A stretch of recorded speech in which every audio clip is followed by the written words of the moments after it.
காயும் விதையை சூழ்ந்து கனியினையும் உருவாக்கும்.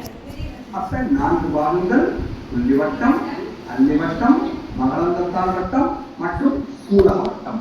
இதுல புள்ளிவட்டம் மலர் முற்றினை பாதுகாத்தல், அல்லிவட்டம் அயல் மகரந்த சேர்க்கைக்கான பூச்சிகளை வண்டுகளை கவர்ந்தெழுத்தல், மகரந்தத்தாள் வட்டம் ஆணினத்திற்கு உறுப்பும், சூலக வட்டம் பெண் இனத்திற்கு உறுப்பாகும்.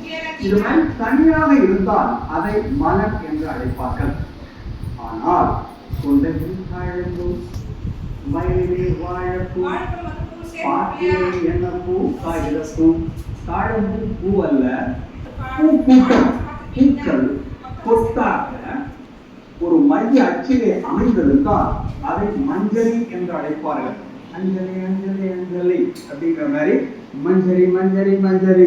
தனியா இருந்தா பூ கூட்டத்திற்கு தான் மஞ்சரி என்று பெயர். மலர்கள் கூட்டமாக கொத்தாக ஒரு பொதுவான அச்சில் அமைந்திருந்தால் அதற்கு மஞ்சரி என்று பெயர்.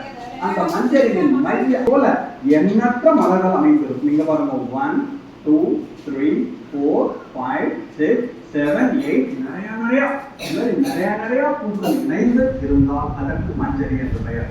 தனியா இருந்தால் பூ கூட்டம் மஞ்சரி.